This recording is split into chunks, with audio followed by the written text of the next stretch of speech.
ॐ अज्ञानतिमिरन्धस्य ज्ञानाञ्जनशलाकया चक्षुरुन्मिलितं येन तस्मै श्रीगुरवे नमः। नमो विष्णुपादाय कृष्णप्रेष्ठाय भूतले श्रीमते भक्तिवेदान्त स्वामिनिति नामिने।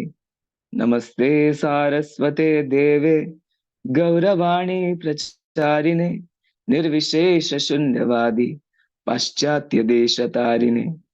जय श्री कृष्ण चैतन्य प्रभु नित्यानंद श्री अद्वैत गदाधर श्रीवासादि गौर भक्त वृंद।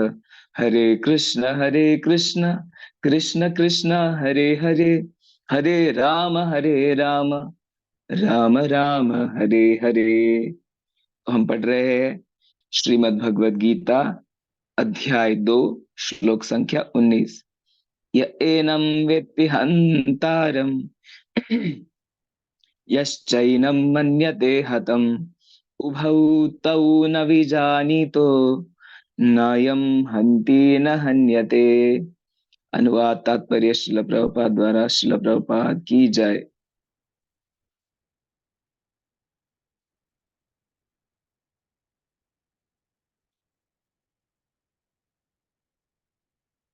जो इस जीवात्मा को मारने वाला समझता है तथा जो इसे मरा हुआ समझता है वे दोनों ही अज्ञानी है, क्योंकि आत्मा न तो मरता है और न मारा जाता है। तात्पर्य, जब देहधारी जीव को किसी घातक हथियार से आघात पहुंचाया जाता है तो यह समझ लेना चाहिए कि शरीर के भीतर जीवात्मा मरा नहीं। आत्मा इतना सूक्ष्म है कि इसे किसी तरह के भौतिक हथियार से मार पाना असंभव है, जैसा कि अगले श्लोकों से स्पष्ट हो जाएगा। नहीं, जीवात्मा अपने आध्यात्मिक स्वरूप के कारण बद्ध है। जिसे मारा जाता है या जिसे मरा हुआ समझा जाता है वह केवल शरीर होता है, किंतु इसका तात्पर्य शरीर के वध को प्रोत्साहित करना नहीं है। वैदिक आदेश है मां हिंस्यात् सर्वाभूतानि, किसी भी जीव की हिंसा न करो। नहीं, जीवात्मा अवध्य है का अर्थ है कि पशु हिंसा को प्रोत्साहन दिया जाए। किसी भी जीव के शरीर को की अनाधिकार हत्या करना निंद्य है और राज्य तथा भगवत विधान द्वारा दंडनीय है। किंतु अर्जुन तो धर्म के नियम अनुसार मारने के लिए नियुक्त किया जा रहा था, किसी पागलपनवश नहीं। तो इस श्लोक में भगवान कहते हैं कि कोई व्यक्ति अगर ऐसा समझे कि जीवात्मा जो आत्मा है उसे मारने वाला हूं मैं या मारा जा सकता है, या कोई ऐसा समझे कि आत्मा मरा हुआ है, तो दोनों ही, कोई जो समझे कि मैं आत्मा को मार सकता हूं या कोई समझे कि शरीर के साथ आत्मा की भी मृत्यु होती है, दोनों ही अज्ञानी है। क्यों? क्योंकि आत्मा न तो मरता है न ही मारा जाता है। तो तात्पर्य में श्रील प्रभुपाद कह रहे हैं कि देहधारी जीव को किसी घातक हथियार से क्षति पहुंचाना संभव नहीं है। और जब शरीर मरता है तो जीवात्मा मरा हुआ नहीं होता है, हमेशा जीवात्मा अमर है। तो श्रील प्रभुपाद कह रहे कि आत्मा इतना सूक्ष्म है कि जिसे देख भी नहीं सकते तो भौतिक हथियारों से उसे मार कैसे पा सकते हैं। जो जीवात्मा है उसका आध्यात्मिक स्वरूप है सच्चिदानंद, और जिसे मारा हुआ या जिसे मरा हुआ समझा जाता है वह केवल शरीर होता है। शरीर से आत्मा पूर्णतया भिन्न है। लेकिन तात्पर्य ऐसा नहीं फिर कि आत्मा तो अमर है, शरीर को मार सकते हैं, शरीर को मार के खा सकते हैं। तो नॉन वेज खाने को बढ़ावा देना, कुछ लोग तर्क लगाते अरे आत्मा अमर है, ना जन्मता है ना मरता है, ये तो सिर्फ बदल होता है शरीरों में, तो खाओ नॉन वेज। इसे बढ़ावा देना नहीं है। शिल प्रभुपाद कहते हैं किंतु इसका तात्पर्य शरीर के वध को प्रोत्साहित करना नहीं है, मारो आदमियों को नहीं। वैदिक आदेश है मां हिंस्यात् सर्वभूतानि, किसी भी प्रकार के जीव की हिंसा ना करो। नहीं जीवात्मा। अवध्याय का अर्थ है कि पशु हिंसा को प्रोत्साहन दिया जाए, नहीं। सारे जीवों के प्रति अहिंसा, हिंसा नहीं होनी चाहिए। किसी भी प्रकार के जीव के शरीर को बिना अधिकार के हत्या करना निंद्य है और दंडनीय भी है। हम नहीं कर सकते किसी का भी वध ना, किसी को भी मार नहीं सकते, क्योंकि यहाँ का शासन भी दंड देता है उसके विपरीत। और जो भगवान के शासन है, भगवान के विधि विधान है, उसके द्वारा भी दंड ही मिलता है। तो इसलिए हमेशा किसी भी प्रकार के जीव की हत्या करना शास्त्रों में निंद्य कहा गया है, जब तक आपको अधिकार ना मिले, अधिकार से नियुक्त ना किया जाए। जैसे राजा शासन करता था, तो किसी को कोई अगर बलात्कारी है या कोई किसी ने हत्या की है किसी की, तो हत्यारा है, तो उन्हें फांसी की सजा दी जाती थी। क्यों? क्योंकि उसके कर्म को थोड़ा नॉर्मलाइज किया जाए, क्योंकि भगवान भगवान की जो विधि विधान है उसके हिसाब से कोई अगर किसी को हत्या करने वाला है, तो उसे फांसी की शिक्षा होना अनिवार्य है, तो वो इस बंधन से छूटे। तो राजा जब किसी को फांसी देता है, तो उसे उसे क्या समझना चाहिए कि वो नियमों का पालन कर रहा है। तो ऐसा नहीं कि वो मजे के लिए, खुद के मजे के लिए किसी को भी पकड़ के लाए और फांसी दे दे। तो ये नहीं, वो निंदनीय है। लेकिन अगर शासन के लिए, सुशासन के लिए अगर हिंसा अनिवार्य है, तो वो करना चाहिए। जैसा पुलिस डिपार्टमेंट होता है, जब भी समाज में कुछ ऊंच नीच होती है या समाज में कुछ डिस्टरबेंसेस होते हैं, तो उस वक्त पुलिस या आर्मी क्या काम करती है? उस हिंसा को शांत करना, जिन्होंने कुछ अन्याय अत्याचार किया है उनको दंड देना, तो ये डिपार्टमेंट वैसा काम करता है।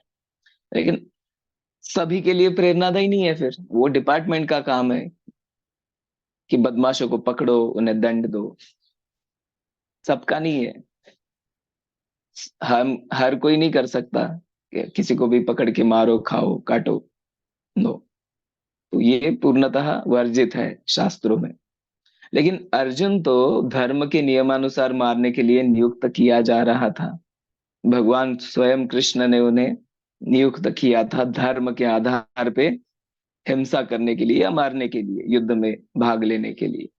वो किसी पागलपनवश नहीं भाग ले रहा था युद्ध में।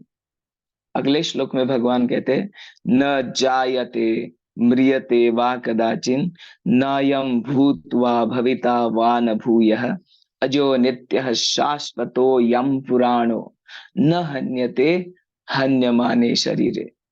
आत्मा का पूरा स्वरूप ही बता दिया पूरा भगवान ने 20वें श्लोक में, कि आत्मा के लिए किसी भी काल में न तो जन्म है, न मृत्यु। आत्मा न जायते मतलब कभी जन्म नहीं लेता, न म्रियते मतलब कभी मृत्यु भी नहीं होता। आत्मा के लिए किसी भी काल में न तो जन्म है, न मृत्यु। वह न तो कभी जन्मा है, न जन्म लेता है, और न भविष्य में जन्म लेगा। वह अजन्मा है, जिसका कभी भी जन्म नहीं होता। वह नित्य है, जो कभी भी समाप्त नहीं होता, हमेशा के लिए रहता है। वो नित्य है, जो शाश्वत है। और कैसा है? पुरातन है। पुरातन मतलब बहुत पुराना। शरीर के मारे जाने पर वह मारा नहीं जाता। न हन्यते हन्यमाने शरीरे। तात्पर्य में श्रील प्रभुपाद जी बताते हैं कि गुणात्मक दृष्टि से परमात्मा का अनु अंश परम से अभिन्न है। वह शरीर की भांति विकारी नहीं है। कभी कभी आत्मा को स्थायी या कूटस्थ कहा जाता है। शरीर में 6 प्रकार के रूपांतर होते हैं। तो सर्वप्रथम श्रील प्रभुपाद जी समझाते हैं कि गुण के हिसाब से अगर देखा जाए, तो आत्मा कैसा है? परमात्मा का अंश है। हम भगवान के अंश हैं। तो अंश से हम भिन्न कैसे हो सकते हैं? जैसे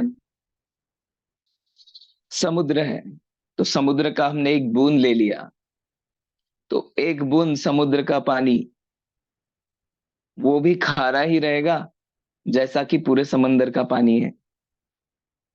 तो मतलब गुण के हिसाब से अगर देखा जाए तो वो एक बूंद और अखंड समुद्र समान है।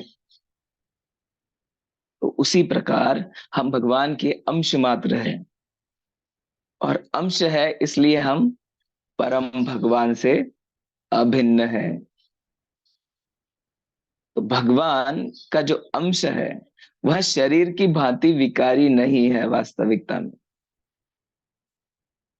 शरीर जो है, जो हमारा शरीर है, वह विकारी है, उसमें दोष है।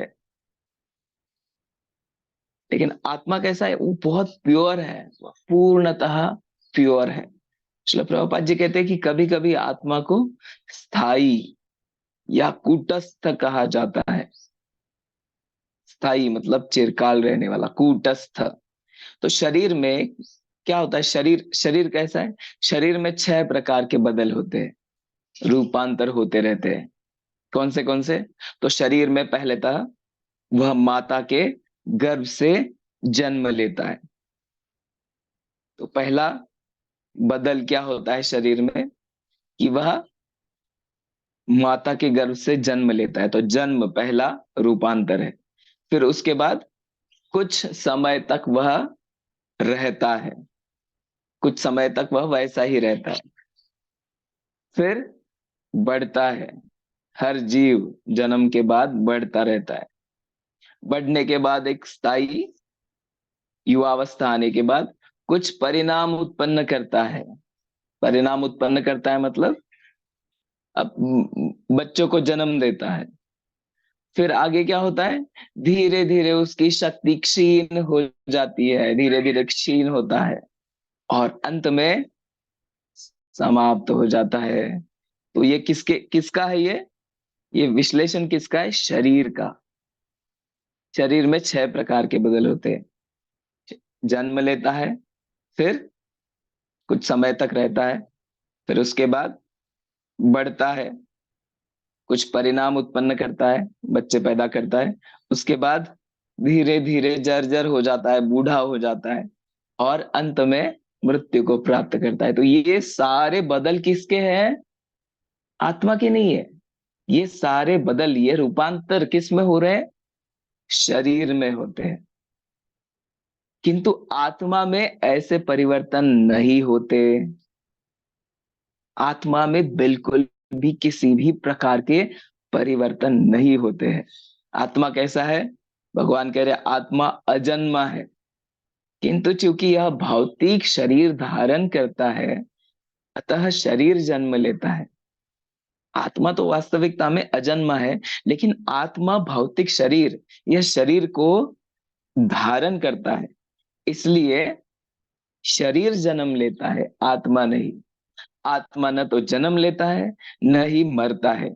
जिसका जन्म होता है उसकी मृत्यु भी होती है। तो जन्म लेगा तो मृत्यु अनिवार्य है, लेकिन जन्म किसका हो रहा है? शरीर का। तो इसलिए मृत्यु क्या है? शरीर की समाप्ति है। आत्मा न जन्म लेता है, ना मरता है। तो श्रील प्रभुपाद कह रहे हैं कि आत्मा में ऐसे परिवर्तन नहीं होते, आत्मा अजन्मा है, किंतु चूंकि यह भौतिक शरीर धारण करता है, अतः शरीर जन्म लेता है। आत्मा न तो जन्म लेता है, न मरता है। जिसका जन्म होता है उसकी मृत्यु भी होती है। और चूंकि आत्मा जन्म नहीं लेता, अतः उसका न तो भूतकाल है, न वर्तमान है, न ही भविष्य है। वह नित्य है, वह शाश्वत है, तथा वह सनातन है। अर्थात उसके जन्म लेने का कोई इतिहास नहीं है। आत्मा के जन्म लेने का कोई इतिहास नहीं है। हम शरीर के प्रभाव में आकर आत्मा के जन्म मरण आदि का इतिहास खोजते हैं। आत्मा शरीर की तरह कभी भी वृद्ध नहीं होता। अतः तथाकथित वृद्ध पुरुष भी अपने अपने में बाल्यकाल या युवावस्था जैसी अनुभूति पाता है। शरीर के परिवर्तनों का आत्मा पर कोई प्रभाव नहीं पड़ता। श्रील प्रभुपाद यह समझा रहे हैं कि वास्तविकता में आत्मा कभी जन्म नहीं लेता, इसलिए उसका कोई इतिहास नहीं है। आत्मा हमेशा के लिए सनातन है। हम शरीर के प्रभाव में आकर, हम शरीर के अंदर जब आते हैं तो शरीर का प्रभाव हमारे ऊपर हावी होता है, और उसके माध्यम से फिर हम जन्म कब हुआ था, मृत्यु कब हुआ था, इसके बारे में इसका इतिहास खोजने लगते हैं। आत्मा शरीर की तरह कभी भी वृद्ध नहीं होता। श्रील प्रभुपाद कह रहे हैं कि आत्मा शरीर जैसे वृद्ध होता है कुछ समय बाद, आत्मा कभी भी वृद्ध नहीं होता। इसलिए जो वृद्ध व्यक्ति है वो भी तरुणावस्था और बाल्यावस्था जैसी अनुभूति प्राप्त पाते हैं। उन्हें भी वैसी ही इच्छा रहती है जैसे तरुणावस्था और बाल्यावस्था में होती है। शरीर के परिवर्तनों का आत्मा पर कोई भी प्रभाव नहीं पड़ता। शरीर के परिवर्तनों का आत्मा पर बिल्कुल भी प्रभाव नहीं पड़ता। आत्मा वृक्ष या किसी अन्य भौतिक वस्तु की तरह क्षीण नहीं होता। तो आत्मा जो है भौतिक वस्तु की तरह क्षीण नहीं होता, जैसे पेड़ है या शरीर है। शरीर धीरे धीरे क्षीण होते जाता है, जर्जर होते जाता है वृद्धावस्था में, लेकिन आत्मा वैसा नहीं होता। आत्मा की कोई उपसृष्टि नहीं होती। आत्मा की कभी क्षय नहीं होता, उसकी शक्ति का कभी नाश नहीं होता। शरीर की उपसृष्टि संतानें हैं। तो उपसृष्टि माने बाय प्रोडक्ट्स, तो शरीर के बाय प्रोडक्ट्स है। जो बच्चे होते हैं वो क्या है, शरीर की उपसृष्टि है, मतलब शरीर से उत्पन्न होते हैं, और वे भी व्यष्टि आत्माएं हैं। तो जो शरीर से उत्पन्न होते हैं वे भी यूनिक आत्माएं हैं, वो अलग आत्माएं हैं, और शरीर के कारण वे किसी न किसी की संतानें प्रतीत होते हैं। शरीर धारण करते हैं इसलिए किसी के पुत्र के रूप में, किसी के पुत्री के रूप में दिखते हैं, किसी के संतानों के रूप में प्रतीत होते हैं। शरीर की वृद्धि आत्मा की उपस्थिति के कारण होती है। जो शरीर बढ़ता है ना हमारा, जब हम बच्चे रहते हैं, जब जन्म होता है तो एकदम छोटे से होते हैं, 30 सेंटीमीटर के, फिर हम बढ़ते जाते हैं, फिर चलने लगते हैं, फिर युवावस्था में आते हैं। तो ये जो शरीर का जो बढ़ना है किसके कारण होता है, वास्तविकता में आत्मा की उपस्थिति के कारण। शरीर के अंदर आत्मा है इसलिए शरीर बढ़ रहा है, किंतु आत्मा के न तो कोई उपवृद्धि है, न ही उसमें कोई परिवर्तन होता है। लेकिन आत्मा ना बढ़ता है न उसमें कुछ बदल होता है। अतः आत्मा शरीर के 6 प्रकार के परिवर्तन से पूर्णतः मुक्त है। शरीर में जैसे 6 प्रकार के परिवर्तन होते हैं, आत्मा में उस प्रकार के परिवर्तन नहीं होते। कठोपनिषद में इसी तरह का एक श्लोक आता है, न जायते म्रियते वा विपश्चिन्नायम कुतश्चिन्न बभुव कश्चित अजो नित्यः शाश्वतोयम पुराणो न हन्यते हन्यमाने शरीरे। इस श्लोक का अर्थ तथा तात्पर्य भगवद गीता के श्लोक जैसा ही है, किंतु इस श्लोक में एक विशिष्ट शब्द विपश्चित विपश्चित का प्रयोग हुआ है, जिसका अर्थ है विद्वान या ज्ञानमय।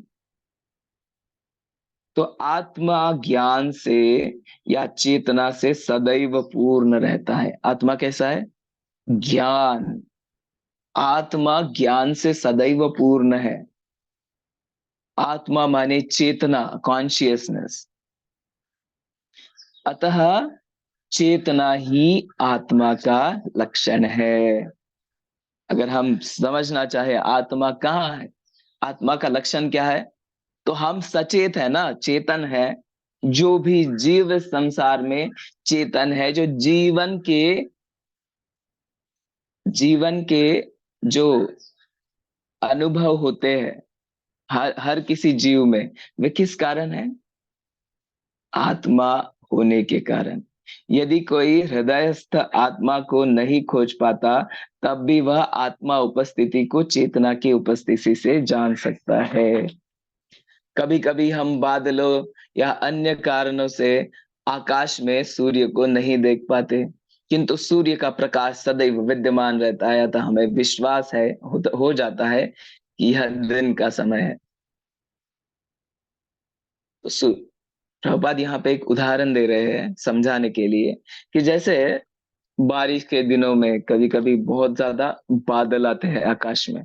तो जब बहुत सारे बादल आते हैं, तो हम सूर्य देव को नहीं देख पाते, है ना? तो सूर्य देव को नहीं देख पाते, पर इसका मतलब ऐसा तो नहीं है ना कि सूर्य देव है ही नहीं। हमें पता है दिन निकलता है, सूर्य नहीं दिखते, पर प्रकाश तो हमें दिखता है ना, उजाला तो होता है। तो उजाले के माध्यम से, उस प्रकाश के माध्यम से हम समझ सकते हैं कि वास्तविकता में सूर्यदेव है, सूर्यदेव उग चुके हैं। करेक्ट। तो उसी प्रकार हम इस भौतिक आवरणों के कारण, ये जो शरीर है, इसके आवरणों के कारण आत्मा को डायरेक्टली ना देख पाए, लेकिन उसका जो प्रभाव है ना इस शरीर के ऊपर, जिसके कारण यह शरीर चल रहा है, जिसके कारण यह शरीर चेतन अवस्था में है, बस उस अनुभव से हम समझ सकते हैं कि ये कहां से आ रहा है? आत्मा की उपस्थिति के कारण है। तो आगे और एक उदाहरण देते हैं कि प्रातः काल में जो ही आकाश में थोड़ा सा सूर्य प्रकाश दिखता है, तो हम समझ जाते हैं कि सूर्य आकाश में है। भी शुरुआत में जब ब्रह्म मुहूर्त में हम उठते हैं, तो उजाला होता है 5:30 6:45। तो हम समझते हैं कि सूर्य भगवान आकाश में है, दिखते नहीं है लेकिन है। तो इसी प्रकार शरीरों में, चाहे पशु के हो पुरुषों के हो, कुछ न कुछ चेतना रहती है, सारे शरीरों में। फिर चाहे पशु के हो या मनुष्य के हो या पेड़ पौधों के हो, सब में क्या है? कुछ न कुछ चेतना रहती है। अतः हम आत्मा की उपस्थिति को जान लेते हैं। जो भी जीव है चेतनावस्था में है, मतलब आत्मा की उपस्थिति है। किंतु जीव की यह चेतना परमेश्वर की चेतना से भिन्न है, क्योंकि परम चेतना तो सर्वज्ञ है। परम चेतना परमेश्वर भगवान जो परमात्मा रूप में विराजमान है, वो कैसे है? वो इस आत्मा से भिन्न है। आत्मा और भगवान, इसमें भेद है। क्या है? श्रील प्रभुपाद जी कहते हैं, किंतु जीव की यह चेतना परमेश्वर की चेतना से भिन्न है, क्योंकि परम चेतना तो सर्वज्ञ है, भूत वर्तमान तथा भविष्य के ज्ञान से पूर्ण है। व्यष्टि जीव की चेतना चेतना विस्मरणशील है। जब वह अपने वास्तविक स्वरूप को जान जाता है, भूल जाता है, तो उसे कृष्ण के उपदेशों से शिक्षा तथा प्रकाश और बोध प्राप्त होता है। किंतु कृष्ण विस्मरणशील जीव नहीं है। यदि वे ऐसे होते तो उनके द्वारा दिए गए भगवत गीता के उपदेश व्यर्थ होते। बहुत महत्वपूर्ण विषय है। यहाँ पे श्रील प्रभुपाद कह रहे हैं कि जो भगवान है वह कैसे है? सर्वज्ञ है। उन्हें भूतकाल, वर्तमान काल और भविष्य काल के ज्ञान से पूर्णता होती है, वह सब कुछ जानते हैं, भूत वर्तमान भविष्य। लेकिन जो जीव है, जीवात्मा, वो कैसा है? उसकी चेतना विस्मरणशील है, वो भूल जाता है।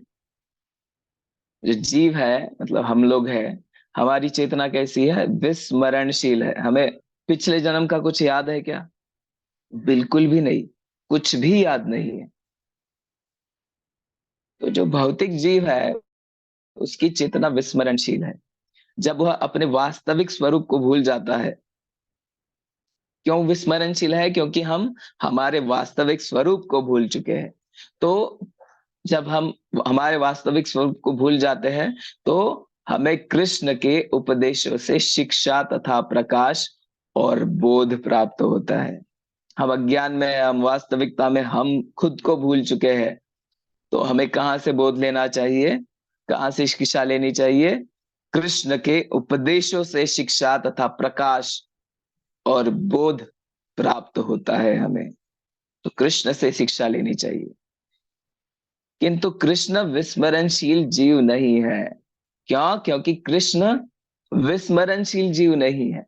उन्हें सब स्मरण है, वह पूर्ण ज्ञानमय है।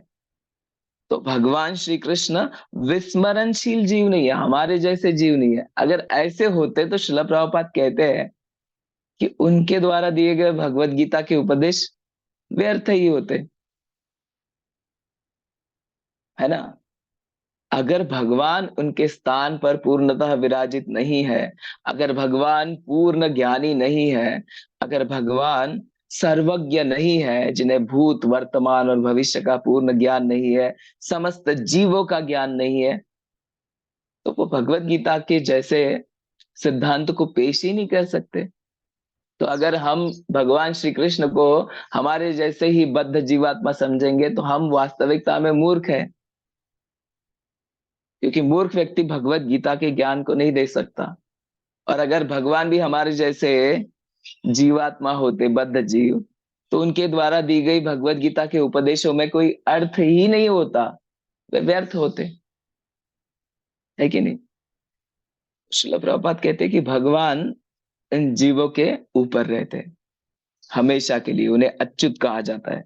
इसलिए भगवान के द्वारा दिए गए उपदेश पूजनीय है और जीवन में लगाने हेतु है।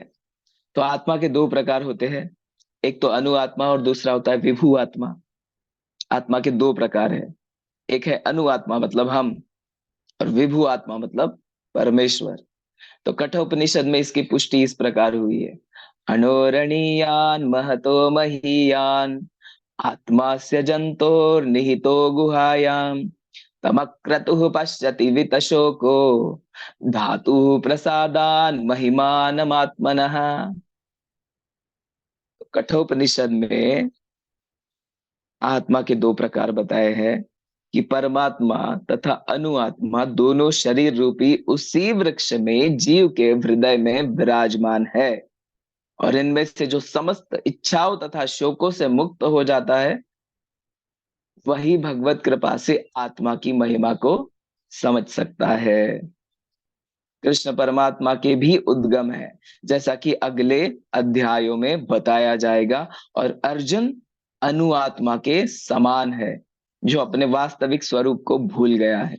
अतः उसे कृष्ण द्वारा या उसके प्रामाणिक प्रतिनिधि गुरु द्वारा प्रबुद्ध किए जाने की आवश्यकता है। तो कठोपनिषद के श्लोक के अनुसार परमात्मा, भगवान परमात्मा, और अनुआत्मा जो जीवात्मा है, वह कैसे है? उसी वृक्ष में जीव के हृदय में विराजमान है। तो ये जीव, परमात्मा और आत्मा कहाँ पे है? एक ही शरीर में हृदय में विराजमान है, दोनों विद्यमान है। और इनमें से जो समस्त इच्छाओं तथा शोकों से मुक्त हो चुका है, वही भगवत कृपा से आत्मा की महिमा को समझ सकता है। तो आत्मा की महिमा को और परमात्मा की महिमा को समझने के लिए क्या बताया गया है कि समस्त इच्छाओं तथा शोकों से मुक्त हो चुका है वही जीव भगवत कृपा से आत्मा की महिमा को समझ सकता है। तो आत्मा और परमात्मा एक शरीर में बैठे हैं, उसका कैसा उल्लेख है शास्त्रों में कहा गया है कि जैसे मानो एक एक पेड़ है, एक पेड़ में दो पंछी बैठे हैं। तो एक पंछी क्या करता है, एक पक्षी क्या कर रहा है, वो सारे फल खाता है पेड़ के। कभी उसे खट्टा फल मिलता है तो दुखी होता है, कभी मीठा फल मिलता है तो बहुत प्रसन्न होता है। और जो दूसरा पक्षी है ना बैठा हुआ, वो क्या करता है, सिर्फ वो इसकी ओर देखने का, विटनेसिंग का काम करता है। वो हमेशा इस जीव के ऊपर, जो जो दूसरा पक्षी है उसके ऊपर ध्यान केंद्रित किए रहता है। तो वो जो जो ध्यान केंद्रित किए रहता है, जो फल वल नहीं खाता, वो है परमात्मा, जो हमेशा जीव के साथ विराजमान है और उसे देखते रहते हैं। The supreme witnesses the super soul. परमात्मा जो है वो चश्मदीद गवाह रहते हैं हमेशा हमारे सारे कार्यों में। तो हम फल खाते रहते हैं, हम दूसरा जो पक्षी है वो फल खाता है, अरे खट्टा फल मिला तो दुखी हो जाता है, मीठा फल मिला तो सुखी हो जाता है, ये कर्म के फलों के आधार पे। लेकिन जब तक वह परमात्मा रूपी पक्षी की ओर नहीं देखता, उनसे आश्रय नहीं लेता, तब तक परमात्मा उसके कार्यों में कभी भी इंटरफेयर नहीं करते।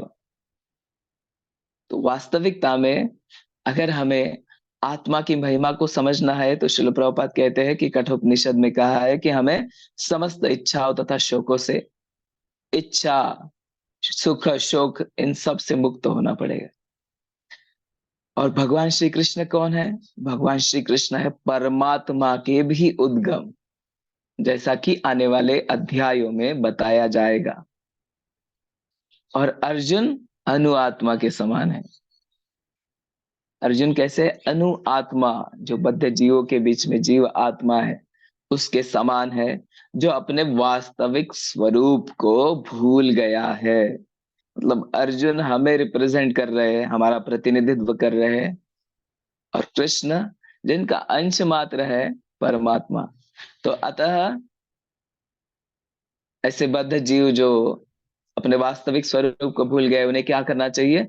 कृष्ण के द्वारा, कृष्ण द्वारा या उनके प्रतिनिधि, प्रामाणिक प्रतिनिधि गुरु द्वारा ज्ञान लेना चाहिए, प्रबुद्ध होना चाहिए। तब चल के हम वास्तविक स्वरूप को जान सकते हैं। तो हमें कृष्ण द्वारा या उनके प्रामाणिक प्रतिनिधि गुरु द्वारा प्रबुद्ध किए जाने की आवश्यकता है, जैसा अर्जुन को भगवान सिखा रहे हैं। ठीक है, तो यहाँ पे हम लोग रुकते हैं। किसी का कोई प्रश्न है तो पूछ सकते हैं इस श्लोक के ऊपर। कोई प्रश्न है तो आप पूछ सकते हैं।